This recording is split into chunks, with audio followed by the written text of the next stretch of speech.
Hello all, hope you all are well. तो चलिए आज एक बहुत ही इंपॉर्टेंट क्वेश्चन डिस्कस करते हैं from the chapter electricity and अपनी अंडरस्टैंडिंग इस पे क्लियर करते हैं। तो क्वेश्चन क्या दिया हुआ है देखिए, हमको बोला गया है a piece of wire of resistance are.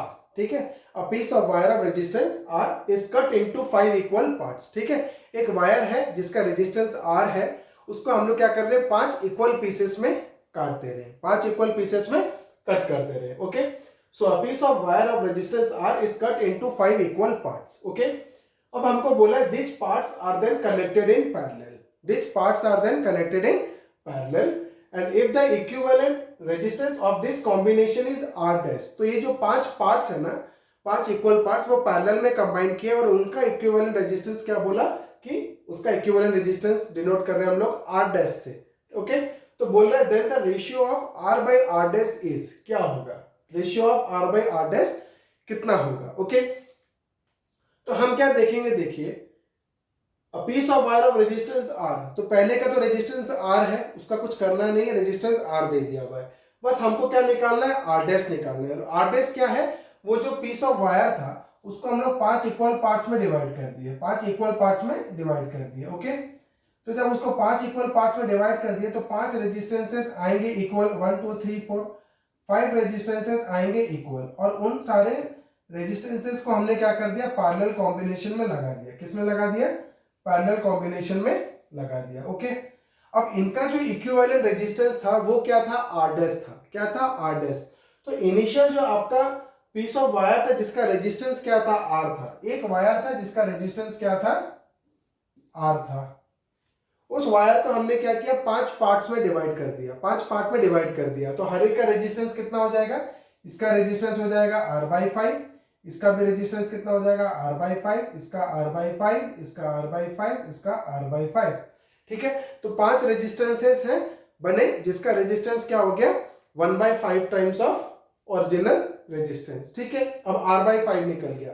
अब हम लोग चलते हैं क्या, ये जो पांचों को पैरेलल कॉम्बिनेशन में लगाया उसका इक्विवेलेंट रेजिस्टेंस कितना आ रहा है, आर डैश। तो हम आर डैश निकालेंगे, तो आर डैश तो 1 बाई आर डैश, ये पैरेलल कॉम्बिनेशन में लगा हुआ है तो हम क्या निकालेंगे, 1 by R dash is equal to 1 by R 1 plus 1 by R 2 plus 1 by R 3 plus 1 by R 4 plus 1 by R 5। ठीक है, अब कितना हो जाएगा, देखिए 1 by R dash is equal to 1 by R 1, R1 कितना है, R बाई 5। ठीक है, R1 कितना है, R by 5।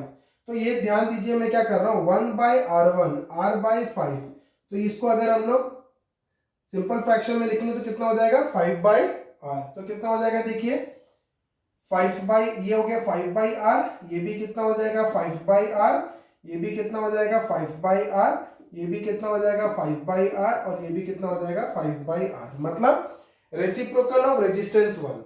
Reciprocal of resistance 1 क्या है, रेजिस्टेंस 1 है R बाई 5, तो रेसिप्रोकल ऑफ रेजिस्टेंस 1 क्या हो जाएगा, 5 बाई R।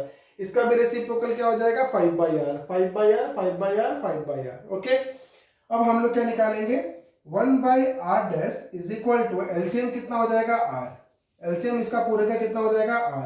नाउ देखिए R बाई R कितना होता है, 1, R बाई R कितना होता है, 1, तो 1 इंटू 5 कितना हो जाएगा, 5। तो ये सारे क्या आ जाएंगे, 5 प्लस 5 प्लस 5 प्लस 5, 1 2 3 4 5, 5 है, 1 2 3 4 5, तो 1 2 3 4 5। ठीक है, अब ये कितना हो जाएगा, 5 5 जा 25 है ना, 5 प्लस 5 10 प्लस 5 15 5 20 प्लस 5 25, 5 5 जा 25। तो कितना हो गया ये, 1 by R dash is equal to 25 divided by are.